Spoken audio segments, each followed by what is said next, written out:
ರಾಜ್ಯಪಾಲರು ಹಾಗೂ ರಾಜ್ಯ ಸರ್ಕಾರಗಳ ನಡುವಿನ ಪ್ರತಿಷ್ಠೆಯ ಸಮರಕ್ಕೆ ಸುಪ್ರೀಂ ಕೋರ್ಟ್ ಮಹತ್ವದ ಟ್ವಿಸ್ಟ್ ಕೊಟ್ಟಿದೆ.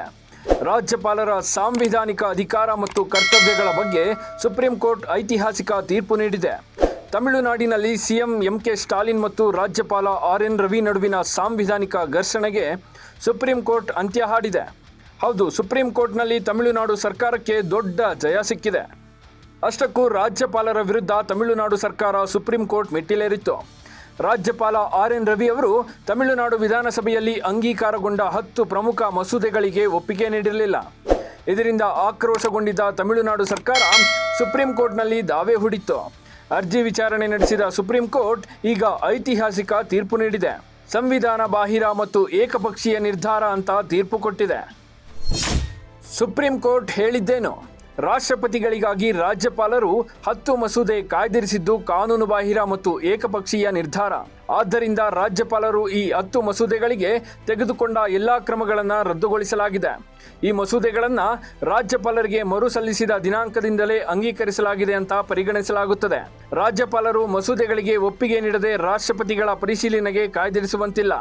ಯಾವುದೇ ಮಸೂದೆಯನ್ನು ಮತ್ತೆ ವಿಧಾನಸಭೆಯಲ್ಲಿ ಮಂಡಿಸಿದಾಗ ರಾಜ್ಯಪಾಲರು ಅವುಗಳನ್ನು ಮಂಜೂರು ಮಾಡಬೇಕು. ರಾಜ್ಯಪಾಲರು ರಾಜ್ಯ ಸರ್ಕಾರದೊಂದಿಗೆ ಬಿಲ್ಗಳ ವಿಚಾರದಲ್ಲಿ ಸದ್ಭಾವನೆಯಿಂದ ವರ್ತಿಸಿಲ್ಲ. ನಾವು ಯಾವುದೇ ರೀತಿಯಲ್ಲಿ ರಾಜ್ಯಪಾಲರ ಅಧಿಕಾರವನ್ನು ದುರ್ಬಲಗೊಳಿಸುತ್ತಿಲ್ಲ. ರಾಜ್ಯಪಾಲರ ಎಲ್ಲ ಕ್ರಮಗಳು ಸಂಸದೀಯ ಪ್ರಜಾಪ್ರಭುತ್ವದ ತತ್ವಕ್ಕೆ ಅನುಗುಣವಾಗಿರಬೇಕು ಎಂಬುದೇ ನಮ್ಮ ಉದ್ದೇಶ. ಕರ್ನಾಟಕದಲ್ಲೂ ಗವರ್ನಮೆಂಟ್ ವರ್ಸಸ್ ಗವರ್ನರ್ ವಾರ್. ಇದು ಕೇವಲ ತಮಿಳುನಾಡು ಕಥೆಯಲ್ಲ. ಕರ್ನಾಟಕದಲ್ಲೂ ಗವರ್ನರ್ ವರ್ಸಸ್ ಸರ್ಕಾರದ ಸಮರ ತೀವ್ರಗೊಂಡಿದೆ. ರಾಜ್ಯ ಸರ್ಕಾರದ 18 ಮಸೂದೆಗಳಿಗೆ ರಾಜ್ಯಪಾಲರು ಸಹಿ ಹಾಕದೆ ಬಾಕಿ ಉಳಿಸಿಕೊಂಡಿದ್ದಾರೆ ಅನ್ನೋ ಮಾಹಿತಿ ಸಿಕ್ಕಿದೆ. ಅದರಲ್ಲಿ ಮುಸ್ಲಿಮರಿಗೆ ಸರ್ಕಾರಿ ಕಾಮಗಾರಿಗಳ ಗುತ್ತಿಗೆಯಲ್ಲಿ 4% ಮೀಸಲು ಸೌಲಭ್ಯ ಕಲ್ಪಿಸುವ ಮಸೂದೆ ಕೂಡ ಇದೆ ಅಂತ ಹೇಳಲಾಗ್ತಿದೆ. ರಾಜ್ಯಪಾಲರು ಅಂಕಿತ ಹಾಕುವ ವಿಚಾರ ಆಗಾಗ ಚರ್ಚೆಗೆ ಬರುತ್ತಲೇ ಇರುತ್ತದೆ. ಒಟ್ನಲ್ಲಿ ರಾಜ್ಯಪಾಲರ ನಡೆ ಬಗ್ಗೆ ಸುಪ್ರೀಂ ಕೋರ್ಟ್ ಮಹತ್ವದ ತೀರ್ಪು ನೀಡಿದೆ.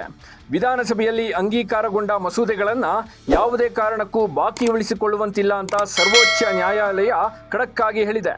ಹೀಗಾಗಿ ರಾಜ್ಯದಲ್ಲೂ ಇದೇ ರೀತಿ ಆಗುತ್ತಾ ಅನ್ನೋ ಪ್ರಶ್ನೆ ಸಹಜವಾಗಿಯೇ ಉದ್ಭವ ಆಗಿದೆ. Bureau report, boss TV Kannada. Latest ಹಾಗೂ ಇಂಟ್ರೆಸ್ಟಿಂಗ್ ಸುದ್ದಿಗಳಿಗಾಗಿ ಬಾಸ್ ಟಿವಿ ಕನ್ನಡ ಚಾನೆಲ್ನ ಸಬ್ಸ್ಕ್ರೈಬ್ ಮಾಡಿ. ಹಾಗೆಯೇ ಬೆಲ್ ಐಕಾನ್ ಪ್ರೆಸ್ ಮಾಡಿ. ಇದರ ಜೊತೆಗೆ ಫೇಸ್ಬುಕ್, ಇನ್ಸ್ಟಾಗ್ರಾಮ್, ಎಕ್ಸ್ನಲ್ಲೂ ಮಿಸ್ ಮಾಡದೆ ಫಾಲೋ ಮಾಡಿ.